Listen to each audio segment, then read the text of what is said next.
तो जय श्री कृष्णा, जय श्री राम, जय श्री राधे राधे, जय श्री महाकाल। इस वीडियो में श्रवण कराएंगे कलयुग के राजाओं का वर्णन, कली धर्म का वर्णन। मगध देश में विश्व स्फटिक नामक राजा अन्य वर्णों को प्रवृत्त करेगा। वह केवल बटु पुलिंद और विप्रों को राज्य में नियुक्त करेगा।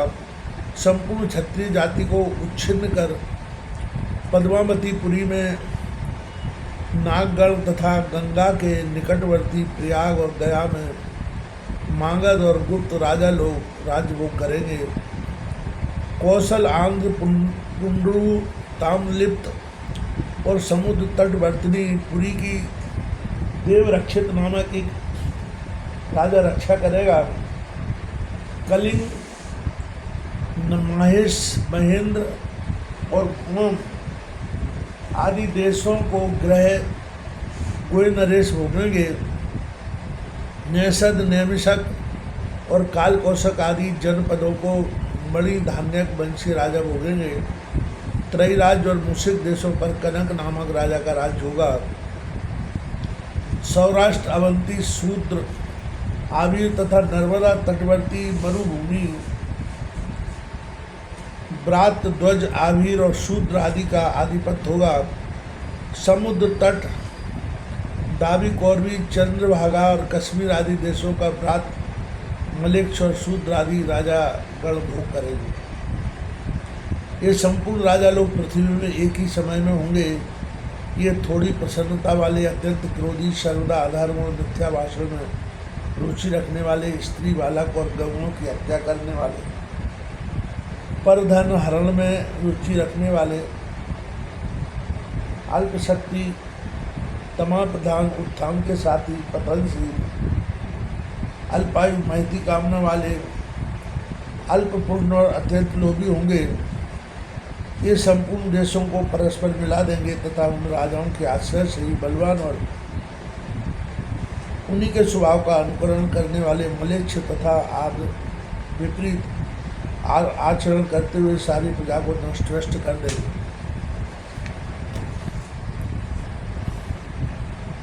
तब दिन दिन धर्म और अर्थ का थोड़ा थोड़ा ह्रास तथा क्षय होने के कारण संसार का क्षय हो जाएगा।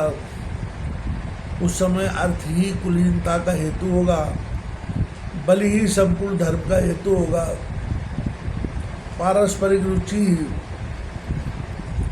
दाम्पत्य संबंधी की हेतु होगी, स्त्री ही उपभोग का हेतु होगा, अर्थात स्त्री की जाति कुल आदि का विचार न होगा। मिथ्या भाषणी व्यवहार में सफलता प्राप्त करने का हेतु होगा।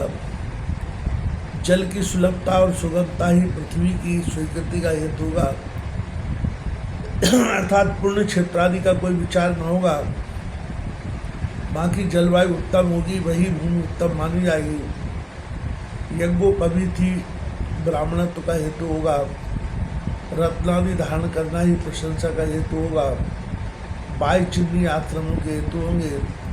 अन्याय ही आजीविका का हेतु होगा। दुर्बलता ही बीमारी, बेकारी का हेतु होगा। निर्भयता पूर्वक धृष्टता के साथ बोलना ही पांडित्य का हेतु होगा। निर्धनता ही साधुत्व का हेतु होगी। स्नान ही साधन का हेतु होगा। दान ही धर्म का हेतु होगा। स्वीकार कर लेना ही विवाह का हेतु होगा, अर्थात संस्कार आदि की अपेक्षा न कर पारस्परिक स्नेह बंधन से ही दाम्पत्य संबंध स्थापित हो जाएगा। भली प्रकार बन ठन कर रहने वाला ही सुपात्र समझा जाएगा। दूर देश का जल ही तीर्थोदकत्व का हेतु होगा तथा छद्मवेश धारण ही गौरव का कारण होगा। इस प्रकार पृथ्वी मंडल में विविध दोषों के फैल जाने से सभी वर्णों में जो बलवान होगा वही राजा बन बैठेगा। इस प्रकार अति लोलुप राजाओं के कर भार को सहन न कर सकने के कारण प्रजा पर्वत कंदराओं का आश्रय लेगी तथा मधु, शाक, मूल, फल, पत्र और पुष्प आदि खाकर दिन काटेगी। वृक्षों के पत्र और बलकल ही उनके पहनने तथा ओढ़ने के कपड़े होंगे। अधिक संतानें होंगी, सब लोग शीत, वायु, घाम और वर्षा आदि के कष्ट सहेंगे। कोई भी 23 वर्ष तक जीवित न रह सकेगा। इस प्रकार कलयुग में यह संपूर्ण जन्म समुदाय निरंतर क्षीण होता जाएगा। इस प्रकार श्रोत्र और स्मार्त धर्म का अत्यंत ह्रास हो जाने तथा कलयुग के प्राय बीत जाने पर संभल ग्राम निवासी ब्राह्मण श्रेष्ठ विष्णु यशा के घर संपूर्ण संसार के रचयिता चराचर गुरु आदि मध्यांतर सूर्य ब्रह्ममय आत्मस्वरूप भगवान वासुदेव अपने अंश से अष्टैश्वर्युक्त कल के रूप से संसार में अवतार लेकर असीम शक्ति और महात्म से संपन्न हो सकर म्लेच्छ दस्यु दुष्टाचारी तथा दुष्ट चित्तों का क्षय करेंगे और समस्त प्रजा को अपने आप में धर्म में नियुक्त करेंगे। इसके पश्चात समस्त कलयुग के समाप्त हो जाने पर रात्रि के अंतर में जागे हुओं के समान तत्कालीन लोगों की बुद्धि स्वच्छ स्फटिक मणि के समान निर्मल हो जाएगी। उन बीजभूत समस्त मनुष्यों से उनकी अधिक संख्या होने पर भी उस समय संतान उत्पन्न हो सकेगी। उनकी वे संतानें सतयुग के ही धर्मों का अनुसरण करने वाली होंगी। इस विषय में ऐसा कहा जाता है कि जिस समय चंद्रमा, सूर्य और बृहस्पति पुष्प नक्षत्र में स्थित होकर एक राशि पर एक साथ आएंगे, उसी समय सतयुग का आरंभ हो जाएगा। हे मुनि श्रेष्ठ, तुमसे मैंने यह समस्त वंशों के भूत, भविष्य और वर्तमान संपूर्ण राजाओं का वर्णन कर दिया। परीक्षित के जन्म के नंद के अभिषेक तक 1050 वर्ष का समय जानना चाहिए। सप्तऋषियों में से जो पुलस्त और कृतु 2 नक्षत्र आकाश में पहले दिखाई देते हैं, उनके बीच में रात्रि के समय जो दक्षिणोत्तर रेखा पर समदेश में स्थित अश्विनी आदि नक्षत्र है, उनमें से प्रत्येक नक्षत्र पर सप्तऋषिगण 100 वर्ष रहते हैं। हे दुर्योत्तम, परीक्षित के समय में वे सप्तर्षिगण महान नक्षत्र पर थे। उसी समय 1200 वर्ष प्रमाण वाला कलयुग आरंभ हुआ था। हे दुज, जिस समय भगवान विष्णु के अंशावतार भगवान वासुदेव निज धाम को पधारे थे, उसी समय पृथ्वी पर कलयुग का आगमन हुआ था। जब तक भगवान अपने चरण कमलों से पृथ्वी का स्पर्श करते रहे, तब तक पृथ्वी से संसर्ग करने की कलयुग की हिम्मत न पड़ी। सनातन पुरुष भगवान विष्णु के अंशावतार श्री कृष्णचंद्र के स्वर्गलोक पधारने पर भाइयों के सहित धर्मराज महाराज युधिष्ठिर ने अपने राज्य को छोड़ दिया। कृष्णचंद्र के अंतर्ध्यान हो जाने पर विपरीत लक्षणों को देखकर पांडवों ने परीक्षित की राज्य पद पर अभिषिक्त कर दिया। जिस समय ये सप्तऋषिगण पूर्वाषाढ़ान नक्षत्र पर जाएंगे, उसी समय राजा नंद के समय से कलयुग का प्रभाव बढ़ेगा। जिस दिन भगवान कृष्णचंद्र परम धाम को गए थे, उसी दिन कलयुग उपस्थित हो गया था। अब तुम कलयुग की वर्ष संख्या सुनो। हे ध्वज, मानवीय वर्ष गणना के अनुसार कलयुग 3,60,000 वर्ष रहेगा। इसके पश्चात 1200 दिव्य वर्ष पर्यंत कृतयुग रहेगा। हे ध्वज श्रेष्ठ, प्रत्येक युग में हजारों ब्राह्मण, क्षत्रिय, वैश्य और शूद्र महात्मागण हो गए हैं। उनके बहुत अधिक संख्या में होने से तथा समानता होने के कारण कुलों में पुनरुक्ति हो जाने के भय से मैंने उन सबके नाम नहीं बतलाए। पूर्ववंशीय राजा देवापी तथा इक्ष्वाकु कुलोत्पन्न राजा पुरी, ये दोनों अत्यंत योगबल संपन्न हैं और कलाप ग्राम में रहते हैं। सतयुग का आरंभ होने पर यह पुनः मृत्यलोक में आकर क्षत्रिय कुल के प्रवर्तक होंगे। ये आगामी मनुवंश के बीज रूप है। सत्ययुग, त्रेता और द्वापर, इन तीनों युगों में इसी क्रम से मनुपुत्र पृथ्वी का भोग करते हैं। फिर कलयुग में उन्हीं में से कोई आगामी मनु संतान के बीज रूप से स्थित रहते हैं, जिस प्रकार की आजकल देवापी और पुरु है। इस प्रकार मैंने तुमसे संपूर्ण राजवंशों का यह संक्षिप्त वर्णन कर दिया है। इनका पूर्णतः वर्णन तो 100 वर्ष में भी नहीं किया जा सकता। इस हे शरीर के मुँह से अंधे हुए ये तथा और भी ऐसे अनेक भूपतिगण हो गए हैं, जिन्होंने इस पृथ्वी मंडल को अपना अपना माना है। यह पृथ्वी किसी प्रकार अचल भाव से मेरी, मेरे पुत्र की अथवा मेरे वंश की होगी, इसी चिंता में व्याकुल हुए इन सभी राजाओं का अंत हो गया। इसी चिंता में डूबे रहकर इन संपूर्ण राजाओं के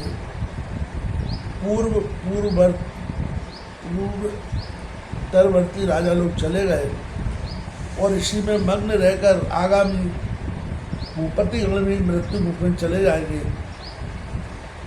इस प्रकार अपने को जीतने के लिए राजाओं को अथक उद्योग करते देख वसुंधरा शरतकालीन पुष्पों के रूप में मानो हंस रही है। हे मैत्रेय, अब तुम पृथ्वी के कहे हुए कुछ श्लोकों को सुनो। पूर्व काल में इन्हें असित मुनि ने ध्वजी राजा जनक को सुनाया था। पृथ्वी कहती है,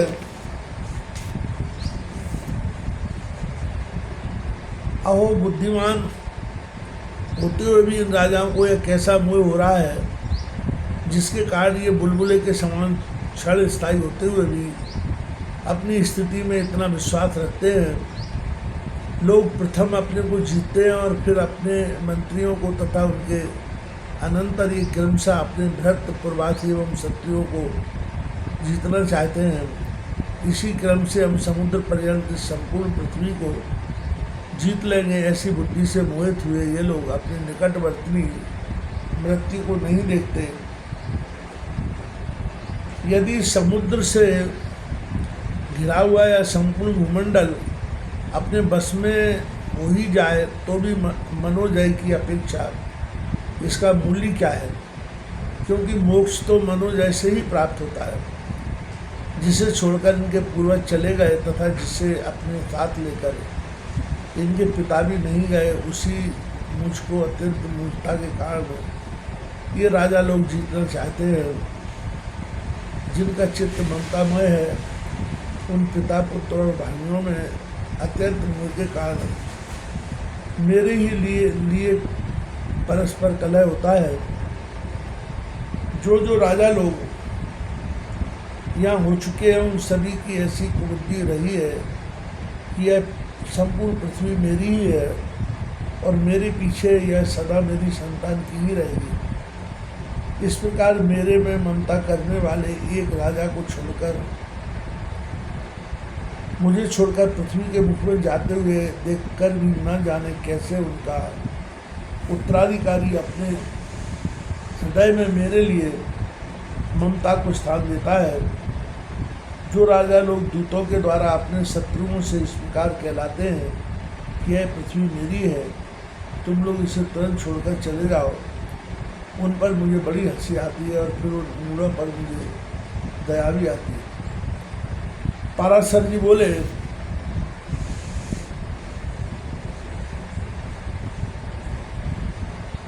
हे मैत्रेय, पृथ्वी के कहे हुए इन श्लोकों को जो पुरुष सुनेगा उसकी ममता इसी प्रकार लीन हो जाएगी जैसे सूर्य के तपते समय पर पिघल जाता है। इस प्रकार मैंने तुमसे भली प्रकार मनु के वंश का वर्णन कर दिया, जिस वंश के राजागण स्थिति कारक भगवान विष्णु के अंश के अंश थे। जो पुरुष इस मनुवंश का क्रमशः श्रवण करता है, उस शुद्धात्मा के संपूर्ण पाप नष्ट हो जाते हैं। जो मनुष्य जितेंद्रिय होकर सूर्य और चंद्रमा के इन प्रशंसनीय वंशों का संपूर्ण वर्णन सुनता है, वह अतुलित धन और संपत्ति प्राप्त करता है। महाबलवान महावीरशाली अत्यंत धन संचय करने वाले तथा परम निष्ठावान इक्ष्वाकु जहनु मानधाता सगर अभिक्षित रघुवंशी राजागण तथा नवस्वर ययाति आदि के छत्रों को सुनकर तो जिन्हें कि काल ने आज कथा मात्र शेष रखा है, प्रज्ञामान मनुष्य पुत्र स्त्री गृह क्षेत्र और धन आदि में ममता न करेगा।